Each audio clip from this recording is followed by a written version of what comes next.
बिस्मिल्लाहिर्रहमानिर्रहीम। Welcome to the lecture number 26 of CAF 7 company law. गुज़िश्ता class में हमने डायरेक्टर्स के चैप्टर को आगे बढ़ाते हुए ये बात की थी। हम पहुंच गए थे इलेक्शन ऑफ डायरेक्टर्स पे, और इलेक्शन ऑफ डायरेक्टर्स का पूरा केस समझाने के बाद हमने आखिर में बात की थी कि ड्यूटी ऑफ रिटायर्ड डायरेक्टर्स क्या होंगी, यानी कि वो डायरेक्टर्स जो अब जा रहे हैं तो उनकी ज़िम्मेदारी क्या है। तो उनकी ज़िम्मेदारियों में से एक ज़िम्मेदारी हमने ये स्टडी की थी कि उनकी ज़िम्मेदारी है कि as soon as possible election की तैयारी को जारी व सारी रखें, और अगर कोई हर्डल्स आ रहे हैं इलेक्शन करवाने में, जैसे कि मैंने एक ऑडिट डिले होने वाली एग्जांपल दी थी, तो वो आपने रजिस्ट्रार को बताना है 45 दिन के अंदर अंदर बिफोर द मीटिंग। यहाँ तक हमने बात की थी। ओके, अब मैं कहता हूँ जनाब कि इलेक्शन का जो दिन था, जो तयन था, यहाँ पे इलेक्शन होने थे, यानी कि ईजीएम के दिन। ईजीएम के दिन का क्या होता है, कोई एक रीज़नेबल टाइम लॉ ने दिया होगा कि जनाब जब आपका ईयर एंड हो जाए तो आपने इसके इतने दिन के अंदर अंदर ईजीएम करानी है। तो वो हम चैप्टर नंबर 8 में स्टडी करेंगे। तो समझो कि जो ईजीएम का मुख्तस दिन था, जो मुकर्रर वक्त था, जो मुकर्रर दिन था, जो मुकर्रर टाइम था, उस पर ईजीएम नहीं हो सकी, और एजीएम नहीं हो सके तो इलेक्शन ऑफ डायरेक्टर्स भी नहीं हो सके। अब जब ये टाइम पीरियड एक्सपायर हो गया तो अब क्या होगा, अब तो भाई रजिस्ट्रार को गुस्सा आएगा, अथॉरिटीज़ को गुस्सा आएगा, और जो शेयर होल्डर्स होंगे उनको भी गुस्सा आएगा, और जो डायरेक्टर्स बनने की तरफ उम्मीद रखते थे उनको भी गुस्सा आएगा। ऐसा ही ना, क्योंकि जो एग्जिस्टिंग डायरेक्टर्स बैठे हुए हैं इन्होंने इलेक्शन कराने की कोई कोशिश नहीं की। तो अब वो कहता है कि election not held after the period expired, और इलेक्शन इन्होंने मुलतवी कर दिए या इलेक्शन करवाए ही नहीं। तो कह रहे हैं कि रजिस्ट्रार में एक्ट इंडिपेंडेंटली और बाय रिप्रेजेंटेशन। ये क्या मतलब है इसका, वो कहता है कि रजिस्ट्रार बजाते खुद या किसी की दरख्वास्त पे अब एक्शन लेगा।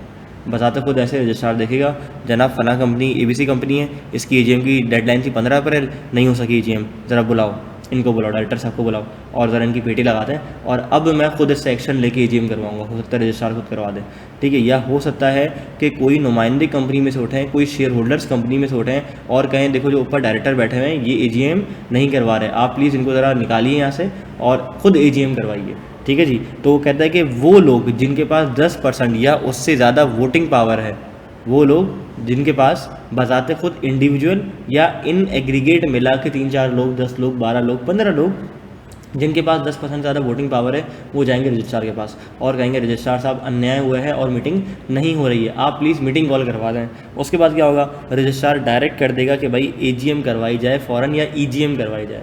अच्छा, what is the difference between AGM and EGM. AGM कहते हैं एनुअल जनरल मीटिंग को, और ईजीएम कहते हैं एक्स्ट्रा ऑर्डिनरी जनरल मीटिंग को। अच्छा, एजीएम करवाई जाए तो ईजीएम करवाई जाए, तो एक करवा लो तो दोनों की लिखा हुआ है। देखो अगर एजीएम में इलेक्शन होने थे फ़ौरन ही, तो फिर एजीएम कॉल करवाई जाएगी क्योंकि एजीएम डिले हो चुकी है। या हो सकता है एजीएम में इलेक्शन ऑफ डायरेक्टर ना होने हो, किसी ईजीएम में होने हो, ठीक है। या एजीएम में डायरेक्टर्स के इलेक्शन होने थे लेकिन इलेक्शन ऑफ डायरेक्टर्स एजीएम में नहीं हुए, तो फिर अब ईजीएम बुलाई जाएगी, हंगामी हालात वाली मीटिंग। इसका डिस्कशन का पूरा जो हमारा कंटेंट है वो चैप्टर नंबर 8 में हम पढ़ेंगे आपके साथ। अच्छा, फिर कह रहे जनाब अब रजिस्ट्रार कहेगा कि अब इलेक्शन इस तरह से होंगे, नंबर ऑफ डायरेक्टर्स इतने होंगे, जो कुछ भी अपनी चीज़ें लगानी होंगी, जो कुछ भी रिस्ट्रिक्शंस लगानी होंगी, जो कुछ भी कंडीशंस लगानी होंगी, वो सारी पावर्स उठ के कंपनी के मैनेजमेंट के पास से रजिस्ट्रार के पास चली जाएंगी। बात समझ आ रही है? क्या मैं आगे बढ़ जाऊँ? ओके, अब वो कह रहा है कि जनाब procedure for election of company not having share capital. ये बात तुमने कल ही पढ़ ली थी कि एक ऐसी कंपनी जिसका शेयर कैपिटल नहीं है तो फिर उसके इलेक्शन कैसे होंगे, जैसे उसके आर्टिकल्स में लिखा होगा वैसे होंगे, और आर्टिकल्स में कैसे लिखा होगा ये हमें जानने की बिल्कुल भी ज़रूरत नहीं है। डन? ओके। वो कह रहे हैं कंसेंट टू एसेट्स डायरेक्टर्स। देखो जब भी तुम किसी डायरेक्टर को अपॉइंट करो ना, या नॉमिनी डायरेक्टर हमारे पास आए, या तुम इलेक्टेड डायरेक्टर को अपॉइंट करो, या तुम फर्स्ट डायरेक्टर को अपॉइंट करो, तो वो कहता है भाई उससे रजामंदी ले लेना। क्या भाई तुम इस पोजीशन को, इस ओहदे को संभालने के लिए तैयार हो? जैसे प्रेसिडेंट साहब के इलेक्शन होते हैं, ठीक है, प्राइम मिनिस्टर साहब आते हैं और वो आके क्या लेते हैं, हल्फनामा लेते हैं और अपना ओहदा संभालने के लिए कहते हैं कि मैं वादा करता हूँ कि मैं ये करूँगा, वैसा करूँगा, पाकिस्तान के बेस्ट इंटरेस्ट में काम करूँगा। तो ये क्या कहते हैं, वो अपना कंसेंट शो करते हैं कि हाँ भाई मैं तैयार हूँ अपनी पावर को एक्सरसाइज करने के लिए, अपनी ड्यूटीज़ को संभालने के लिए। तो वैसे ही कहता है जैसे ही डायरेक्टर आ जाए तो उससे बेटा फ़ौरन से कंसेंट ले लेना। कह रहा है written consent is required for the appointment और नॉमिनेशन। यहाँ दो लफ्ज़ लिखे हैं अगेन, अपॉइंटमेंट और नॉमिनेशन, दोनों में फ़र्क क्या है? देखो अगर इलेक्टेड डायरेक्टर है तो उसकी अपॉइंटमेंट हुई होगी, लेकिन अगर नॉमिनी डायरेक्टर है किसी का बिठाया हुआ तो उसकी नॉमिनेशन की गई होगी किसी बॉडी कॉर्पोरेट की जानिब से या किसी इंसान की जानिब से। ऐसे ही है। तो वो कहता है कि कंपनी क्या करेगी, जो कंसर्न लेगी डायरेक्टर का वो रजिस्ट्रार को जाके जमा करा देगी with in 15 days of such appointment और नॉमिनेशन।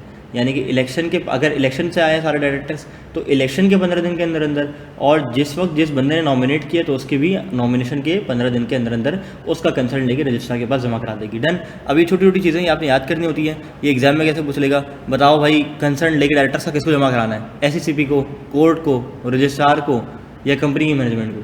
अब आप तो ये लाइन पढ़ के आगे निकल गए होंगे, तो आपको याद रखनी है चीज़ें कि कौन सी चीज़ किसको जमा करानी है, कितने दिनों में जमा करानी है। ठीक है जी। चलो, वो कहता है कि power of court to declare the election of directors invalid. ये तो हमने चैप्टर नंबर 1 में स्टडी किया था, पावर ऑफ कोर्ट में, कि कोर्ट के पास बहुत सारी पावर है जो मुख्तलिफ चैप्टर्स में आपके पास आते रहेंगी, कि भाई मीटिंग को कलअदम करार दे देना, ये भी कोर्ट की पावर है। इलेक्शन ऑफ डायरेक्टर्स को नल एंड वॉइड करा देना, ये भी कोर्ट की पावर है। कोई ऐसी रेजोल्यूशन, चैप्टर नंबर 5, कोई ऐसी रेजोल्यूशन जो कि माइनॉरिटी शेयर होल्डर्स के हक में नहीं थी, तो वो भी लोग उठ के जाए थे कोर्ट, और उनके हक में जो रेजोल्यूशन पास हुई थी कोर्ट ने उसको रिवर्सल दे दिया था। याद नहीं आ रहा? नहीं पढ़ा? फर्स्ट टाइम पढ़ लो, कम नहीं लो, सेकेंड टाइम तो चैप्टर नंबर 5 याद नहीं आ रहा? लेक्चर हो गया उसका, आपने ले लेना है। ठीक है, चलो, बाकी लोगों को याद आ रही है मेरी बात? ज़रा ऑनलाइन वाले बताओ। यस, चलो गुड। और कोर्ट चाहे तो फिर उसको डायरेक्टर के इलेक्शन को इनवैलिड करार दे सकता है। ओके, अब हम एक कैटेगरी स्टार्ट करने जा रहे हैं डायरेक्टर्स की, दैट इज़ नॉमिनी डायरेक्टर। ये नॉमिनी डायरेक्टर कौन सा डायरेक्टर होता है? नॉमिनी डायरेक्टर एक ऐसा डायरेक्टर होता है who is nominated by someone. अब वो समवन कौन हो सकता है? वो समवन जनाब एक आम इंसान भी हो सकता है और एक बॉडी कॉर्पोरेट भी हो सकती है, दोनों की तरफ से कोई भी नॉमिनी हो सकता है। क्या मेरी बात समझ आ रही है या नहीं आ रही? ठीक है जी। अच्छा, अब वो कह रहा है कि नॉमिनेटेड बाय क्रेडिटर्स, यानी कि जिन लोगों से आपने उधार लिया हुआ है उन्होंने अपना एक बंदा बिठा दिया। और नंबर 2, नॉमिनेटेड बाय गवर्नमेंट और बॉडी कॉर्पोरेट, होता है गवर्नमेंट से कोई आपकी अरेंजमेंट चल रही हो, ठीक है जी, होता है किसी बॉडी कॉर्पोरेट से आपका कोई हिसाब किताब चल रहा हो, तो उन लोगों ने आपकी कंपनी में बिठा दिया। बात समझ आ रही है? नॉमिनी डायरेक्टर की 2 टाइप, एक नॉमिनेटेड बाय क्रेडिटर्स और दूसरा नॉमिनेटेड बाय बॉडी कॉर्पोरेट और गवर्नमेंट। डन। नॉमिनी डायरेक्टर कह रहा है कि director nominated by creditors, government और बॉडी कॉर्पोरेट। ओके, कह रहे 2 कैटेगरीज अगेन माइंड में देख रहे हो, नॉमिनेटेड बाय क्रेडिटर्स और नॉमिनेटेड बाय गवर्नमेंट और बॉडी कॉर्पोरेट। अच्छा, अब वो कह रहे हैं क्रेडिटर्स क्यों नॉमिनेट करेंगे? हो सकता है किसी कॉन्ट्रेक्चुअल अरेंजमेंट की वजह से, मैंने लोन लिया HBL से, HBL ने अपना बंदा ला के मेरी कंपनी पे बिठा दिया। कहता है कि अच्छा, और वो वाला डायरेक्टर जो कि किसी बॉडी कॉर्पोरेट ने या जो है जनाब किसी गवर्नमेंट ने नॉमिनेट किया है, कह रहे हैं उसको ऐसे ही ट्रीट किया जाएगा जैसे कि इलेक्टेड डायरेक्टर। कैसे? मैं समझाता हूँ। देखो, हम नंबर ऑफ डायरेक्टर्स फिक्स करते हैं, number of directors to be elected fix करते हैं। ठीक है, हमने लेट से फिक्स किया कि हमारे पास 9 डायरेक्टर्स होंगे। हमने HBL तो लोन लिया हुआ है, HBL ने बोला भाई मेरा एक नॉमिनी डायरेक्टर आपके पास आएगा, पक्का? ये कितने बज गए? 8। और ये 8 के अब होंगे इलेक्शंस, ठीक है। लेकिन ये वाला जो बंदा आया हुआ नॉमिनी, ये भी ऐसे ही ट्रीट किया जाएगा जैसे ये इलेक्शन लड़के आया है। बात समझ आ रही है? क्योंकि उसको हमने total number of directors to be appointed में से लेस कर दिया है। अब इसमें से एग्जीक्यूटिव डायरेक्टर आ जाएगा, ठीक है, नॉन एग्जीक्यूटिव डायरेक्टर आ जाएगा, इंडिपेंडेंट डायरेक्टर आ जाएगा, फीमेल डायरेक्टर आ जाएगा। बात समझ आ रही है? क्या मेरी बात क्लियर है? हाँ जी, इलेक्शन के ज़रिए आता है, बिल्कुल आता है, ठीक है जी। इलेक्शन के ज़रिए ऐसे आता है कि यूँ समझो कि इंडिपेंडेंट डायरेक्टर का बेसिकली एक चैप्टर सेपरेट कॉन्सेप्ट है जो हमने इस चैप्टर के अंदर लेटर हिस्से में जाके स्टडी करना है कि इंडिपेंडेंट डायरेक्टर का एक डेटा बैंक होता है, वो वहाँ सबमिट करवाता है और वहाँ से हम उठाते हैं। तो ऐसा इलेक्शन जिसके नहीं होता कि इंडिपेंडेंट डायरेक्टर के लिए इलेक्शन हो रहा है, ठीक है, लेकिन ये डेटा बैंक से एंट्री होती है और फिर वहाँ से इसको उठा के हम लोग अपॉइंट कर रहे होते हैं उसका कंसल्ट लेके, ठीक है जी। लेकिन वो भी टोटल नंबर में से लेस हो रहा होता है, बिल्कुल होता है, बिल्कुल होता है, नहीं नॉमिनी नहीं होगा वो। बात समझ आ रही है? चलो, लेकिन वो इलेक्टेड डायरेक्टर वाली ही सारी पावर रखता है, इसलिए मैंने कहा। बिल्कुल बिल्कुल सही, ठीक है। चलो ओके, कह रहे जो नॉमिनी डायरेक्टर है ना, नॉमिनी डायरेक्टर जो कि नॉमिनेटेड बाय बॉडी कॉर्पोरेट या बोलो भाई गवर्नमेंट है, अब उसकी कुछ खासियात हैं, खुसूसियात हैं। क्या कह रहा है included in the minimum number of directors, यानी कि अगर आपको पब्लिक अनलिस्टेड में 3 चाहिए तो फिर वो एक ये वाला हो गया, अब आपको 2 और चाहिए। 3 चाहिए थे, एक ये आ गया, तो अब आपको 2 और चाहिए। ये मिनिमम नंबर ऑफ डायरेक्टर्स के अंदर काउंट होगा। नंबर 2 कहता है hold office till the pleasure of nominating body, यानी कि जब तक HBL चाहेगा ये मेरी कंपनी के बोर्ड पे बैठा रहेगा, जब तक JS बैंक चाहेगा जब तक उसका नुमाइंदा मेरी कंपनी के बोर्ड पे बैठा रहेगा, जब तक हुकूमत चाहेगी जब तक हुकूमत का नुमाइंदा मेरी कंपनी के बोर्ड पे बैठा रहेगा। यानी कि हम इसको रिमूव नहीं कर सकते। It will hold office till the pleasure of nominating body, जिसने नॉमिनेट किया है वही इसको हटाएगा, वही इसको उठाएगा, हम इसको छेड़खानी नहीं कर सकते। डन। अच्छा, अब तीसरा पॉइंट आ रहा है exclude from the total vote calculation. ये पॉइंट मैं बना रहा हूँ स्टार, इस पे मैं घूम के वापसी आऊँगा, ठीक है, इस पे मैं घूम के वापसी आऊँगा एक पॉइंट पढ़ाने के बाद, ठीक है जी। अच्छा, अब हम पढ़ने जाएंगे अगला topic, that is fresh election of directors. That is what? Fresh election of directors. यानी कि अगर कोई बंदा ऐसे ही उठ के आ जाए 20 टर्म में, डायरेक्टर्स का टर्म चल रहा है, डायरेक्टर्स काम कर रहे हैं, और एक बंदा यूं ही उठ के आ जाए और कहे कि मैं भी इलेक्शन लड़ना चाहता हूँ। अब आप कहोगे यार 3 साल का टाइम है, तो 1.25 साल भी नहीं गुजरा, नहीं दोबारा इलेक्शन करवाओ, मुझे भी इलेक्शन लड़ना है, तो उसके लिए क्या अहकामात हैं, ठीक है। तो उसके लिए अहकामात ये हैं कि उसको एक रिक्विजिट शेयर होल्डिंग रखनी पड़ेगी, ठीक है। उसको क्या करना पड़ेगा, बोलो भाई, एक रिक्विजिट शेयर होल्डिंग रखनी पड़ेगी, यानी कि कितने उसके पास नंबर ऑफ शेयर्स हों कि वो डायरेक्टर की इलेक्शन की तलब कर सकता है, डिमांड कर सकता है। मैं आपको बताता हूँ, देखो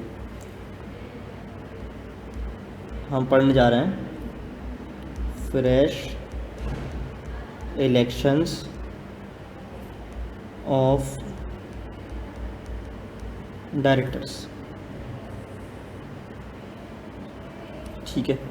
अच्छा, अब इसके अंदर हमारे पास फॉर्मूला है कि फॉर्मूला हमें ये बताएगा कि एक बंदा जो कि इलेक्शन लड़ने का ख्वाहिशमंद है तो उसके पास कम से कम कितने शेयर होने चाहिए। इसका फॉर्मूला है 100% डिवाइड बाय नंबर ऑफ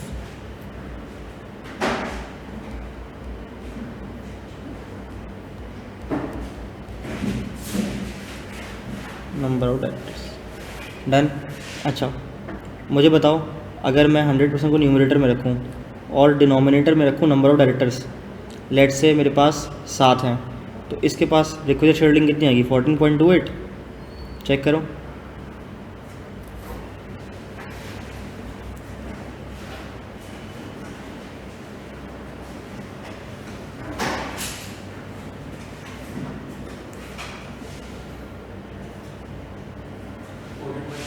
आ रही है, बिल्कुल ठीक है, ओके। यानी कि अगर ये एक बंदा चाहता है कि मैं इस कंपनी के डायरेक्टर्स के इलेक्शन लड़ूं, तो उसके पास कितनी शेयर होल्डिंग होनी चाहिए? बोलो भाई, 14.28% शेयर होल्डिंग होनी चाहिए।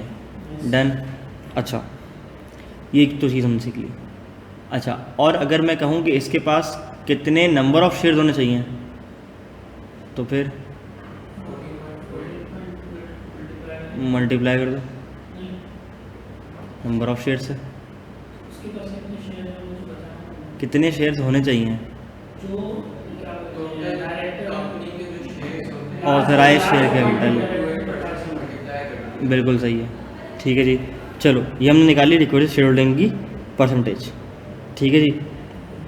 अच्छा, ये मैंने इनफैक्ट यहाँ पे निकाली हुई है, ये लो।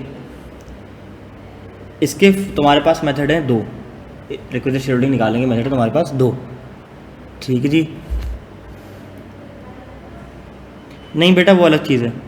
रिक्विजिट शेयर होल्डिंग जो है वो है कि डायरेक्टर के इलेक्शन लड़ने के लिए कितने शेयर चाहिए, और क्वालिफिकेशन शेयर ये है कि डायरेक्टर बनने के लिए कितने शेयर चाहिए आपको, ठीक है जी। Director must be a member, वो वाला सीन है।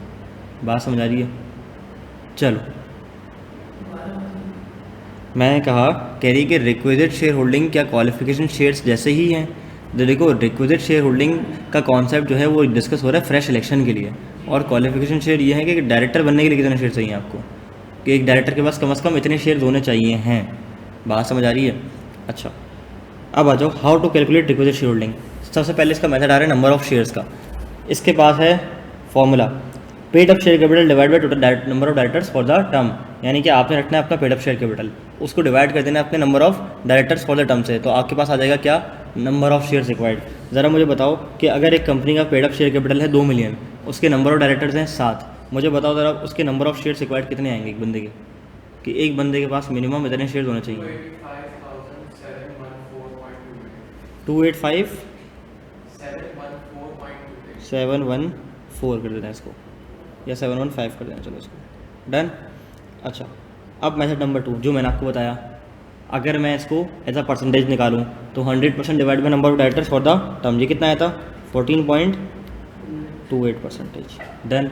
अच्छा, इसको अगर ऐसे क्रॉस चेक करना है तो ऐसे भी कर लो, 14.28 को उठाओ मल्टीप्लाई कर दो 2 मिलियन से,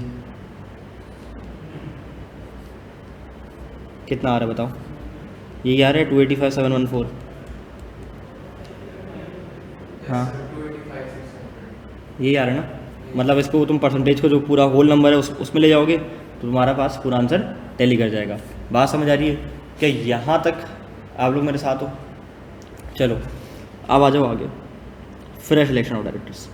वो कहते हैं कि criteria for demanding fresh elections, कह रहे हैं सबसे पहले तो इसको रिक्विजिट शेयर होल्डिंग अक्वायर करनी है, इसके पास क्या होना चाहिए, रिक्विजिट शेयर होल्डिंग होनी चाहिए। रिक्विजिट शेयर होल्डिंग के 2 फॉर्मूले बताओ, एक पेड अप शेयर कैपिटल के नंबर ऑफ शेयर से निकलने वाला फॉर्मूला, और दूसरा क्या बोलो भाई, परसेंटेज से निकलने वाला फॉर्मूला।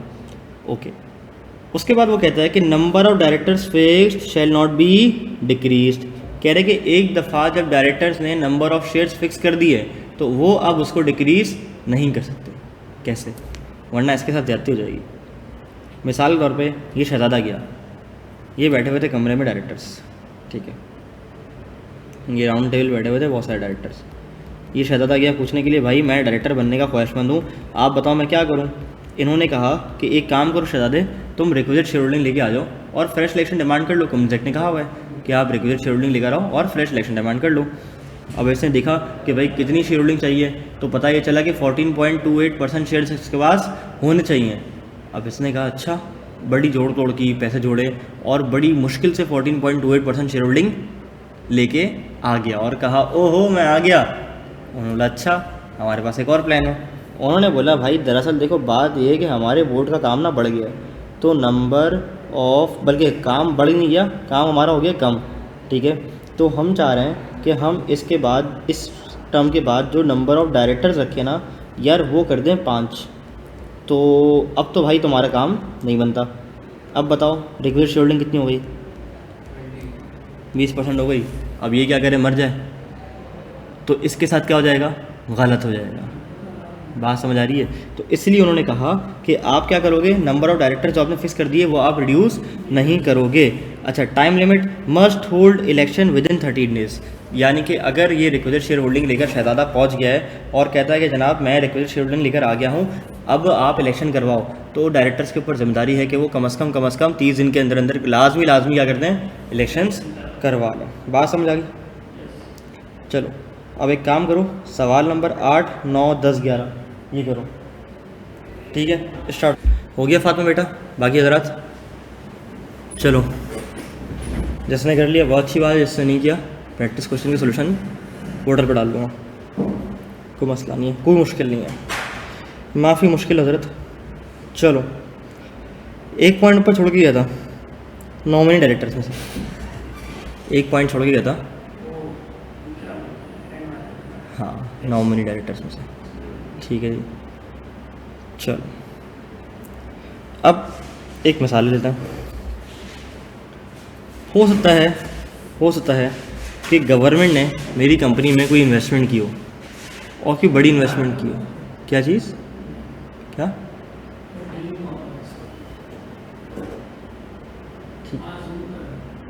अच्छा, हो सकता है कि गवर्नमेंट ने मेरी कंपनी में कोई इन्वेस्टमेंट की हो और एक बड़ी इन्वेस्टमेंट की हो। लेट्स से मैं एक मिसाल लेके चलता हूँ कि मेरी कंपनी का जो पेड अप शेयर कैपिटल है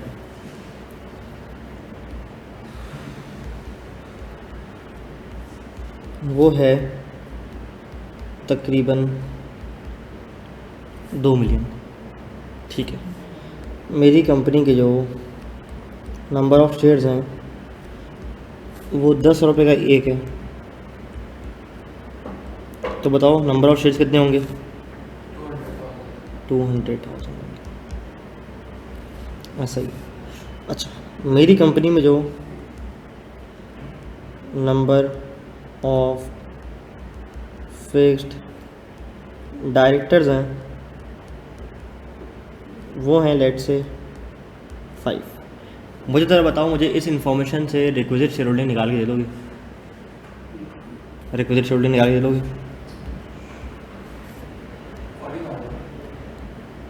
requisite share holding is equals to, कैसे निकाला अभी 40,000? 2 मिलियन डिवाइड बाय 5, कितना हो गया भाई?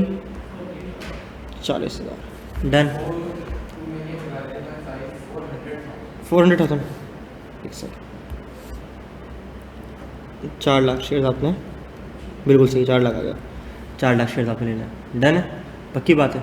ये हो गई रिक्विजिट होल्डिंग। यहाँ तक कोई मसला? यहाँ तक कोई मसला नहीं है। अब लेट से एक शेयर होल्डर है, ठीक है, इस शेयर होल्डर का नाम है HBL,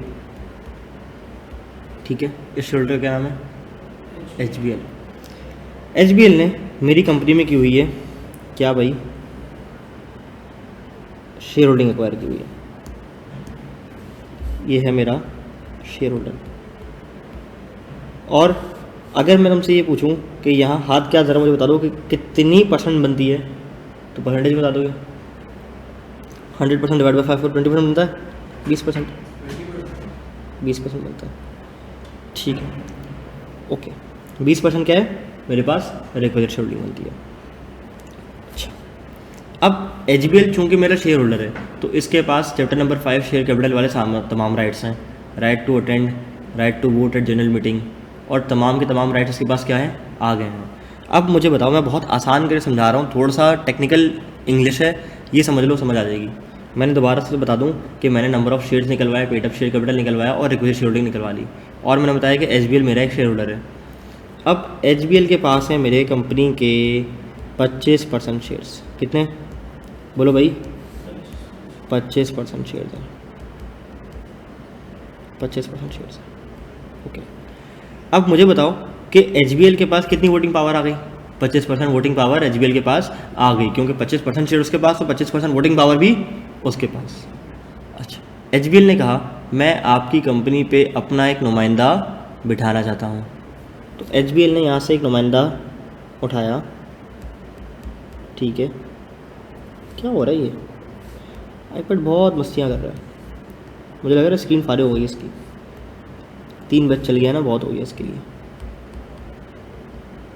HBL ने ये नुमाइंदा उठाया और यहाँ पे रवाना कर दिया। ये भाई यहाँ पहुँच गए, ठीक है। मुझे बताओ कि रिक्विजिट शेयर होल्डिंग कितनी थी? 20%। इनके पास वोटिंग पावर कितनी थी? 25%। यानी कि 25% वोटिंग पावर में से ये 20% एक्सरसाइज कर चुके, और 20% एक्सरसाइज करके इन्होंने क्या कर दिया? बोलो भाई, अपना नुमाइंदा बिठा दिया। इनके पास जो पीछे वोटिंग पावर बच गई है ना, इनके पास जो पीछे वोटिंग पावर बच गई है, वो बच गई है सिर्फ 5%।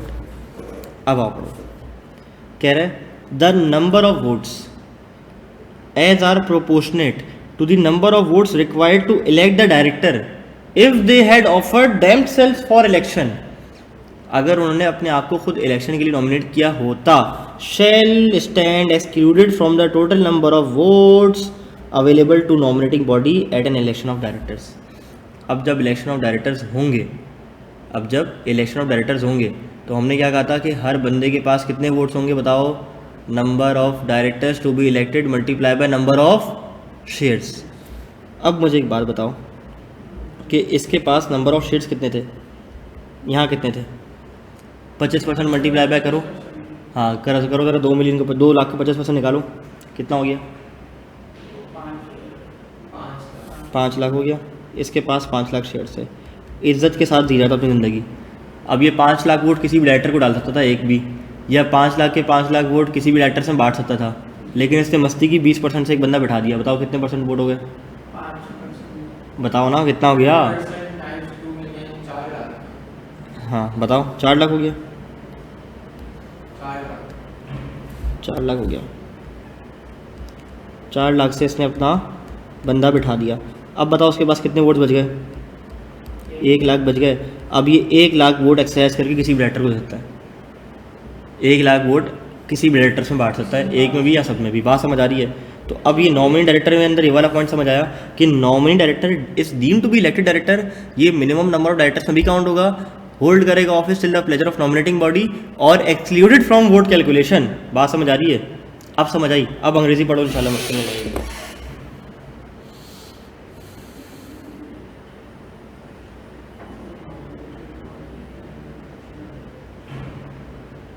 डन सीन है, पक्की बात है, हो गया आसान। ठीक है, अल्हम्दुलिल्लाह।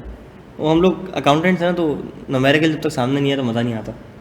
चल अच्छा, कल कितने सवाल दिए थे मैंने आप लोगों को? 7 दिए थे। ठीक है, लिखोगे नहीं फेल हो जाओगे, मैं सही बता रहा हूँ। आई एम शपथ। PDF शेयर कर दूंगा, अभी आ जाएगी। कल की क्लास की और आज की क्लास की दोनों की PDF आ जाएगी। अब देखो, नेक्स्ट पहले से नहीं करूँगा, वो लिखना होता है मुझे, नेक्स्ट क्लास के लिए मैं लिखूँगा अलग से। अच्छा, क्योंकि अब देखो जो लास्ट बैच में मैंने डायरेक्टर्स पढ़ाया था, मैंने वो एग्जांपल इस बार नहीं दी, जो लास्ट टाइम कैलकुलेशन कराई थी वो इस बार नहीं दी। अल्लाह ताला हर बार कुछ ना कुछ अलग डाल देते दिमाग में।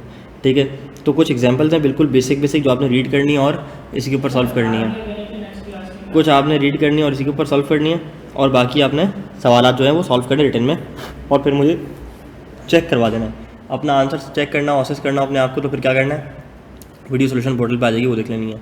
अच्छा, अगली क्लास में मैं क्या कराऊंगा, तो बुक ले लो, बुक सीक्वेंस फॉलो कर रहा हूँ अल्हम्दुलिल्लाह।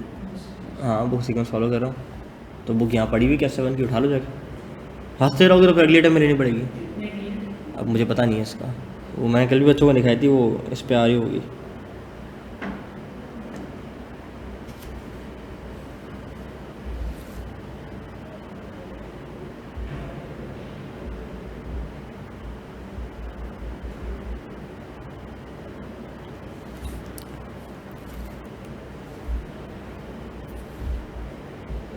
ये रही, सी लो बी लो, दोनों भाई साथ साथ। ठीक है भाई, नहीं बाकियों से सस्ती है, FR 2200। ऑडिट पता नहीं यार, डली नहीं है तो आई नहीं, डली नहीं है मेरे ख्याल यहाँ पे। हाँ ये रही ना, सस्ती है यार, ऑडिट सस्ती है।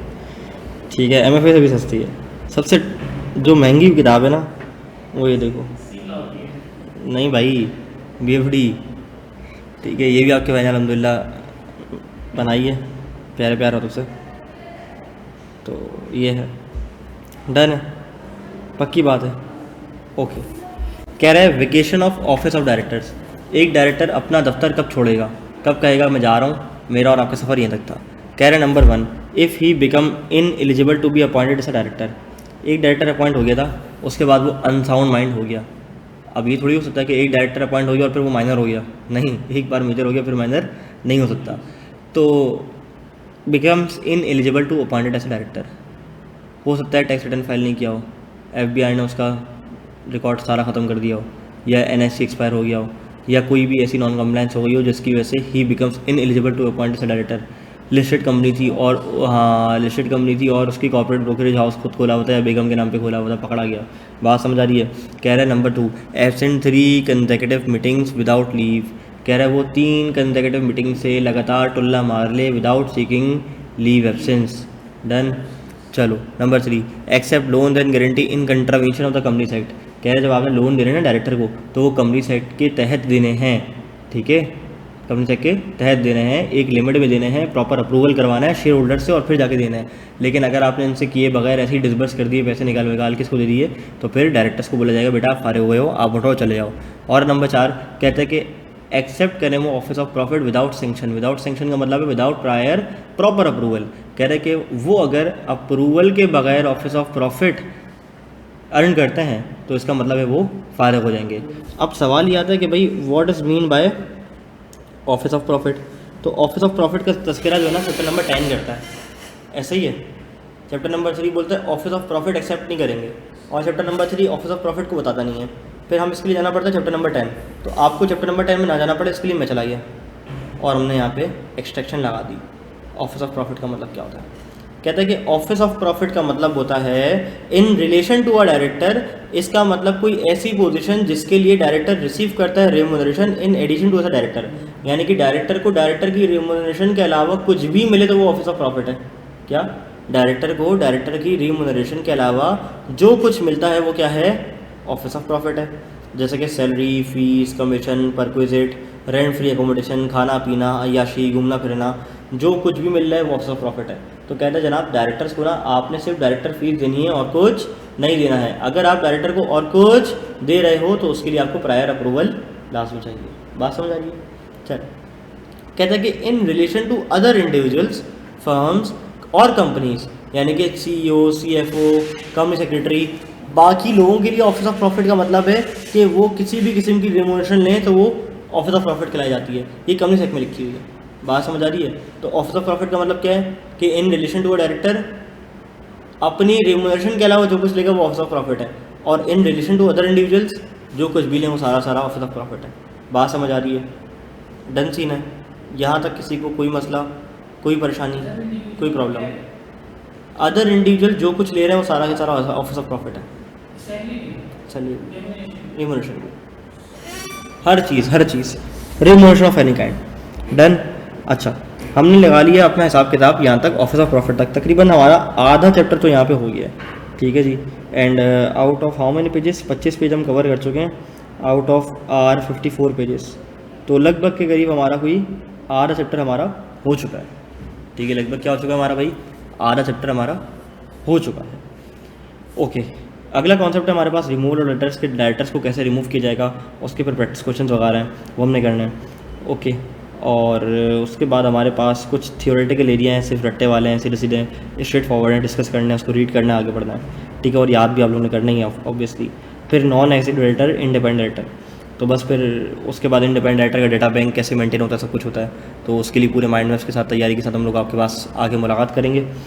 तो तकरीबन है कोई ये 4 क्लास का और कंटेंट है हमारे पास, लेकिन कोशिश करूँगा कि एक क्लास में उतना ही पढ़ाऊँ जितना हज़म हो जाए। तो आज की क्लास में जितना आपको हज़म करवाना था वो मैंने करवा लिया, ठीक है जी। अगर इसी क्लास में बैठ के मैं आपको टाइम दूँ भाई सवाल सॉल्व करो, चलो लिखो, तो फिर ये क्लास 1.5 घंटे की हो जाएगी, ठीक है। लेकिन इसी क्लास को इफेक्टिव कैसे बना रहा हूँ कि आप लोगों को कॉन्सेप्ट दे रहा हूँ, कॉन्सेप्ट देने के बाद बोला भाई चलो होमवर्क करो, लेक्चर बंद करो, जो पढ़ाया उसको क्रैम करो, मेमोराइज़ करो, समराइज़ करो और सवाल सॉल्व करो। सवाल सॉल्व करने के बाद फ़ौरन नीचे पोर्टल पे जाओ, देखो ऑनलाइन वगैरह नीचे पोर्टल पे वीडियो आ रही है, वो आपने लाजमी देखनी है और देखे बगैर सोना नहीं है, ठीक है। डन है भाई, आज की क्लास को इंतजार करते हैं। इंशाल्लाह अगली क्लास में मुलाकात होगी। आपका होमवर्क क्या है भाई? आपका होमवर्क है सवाल नंबर 8 से सवाल नंबर 13 तक आज, ठीक है जी। बिल्कुल हो जाएगा। अगली क्लास में इंशाल्लाह आपसे मुलाकात होती है। तो बहुत सारा ख्याल रखिएगा, दवाइयाँ हिला के वक्त पे लेते रहिएगा। अस्सलाम वालेकुम।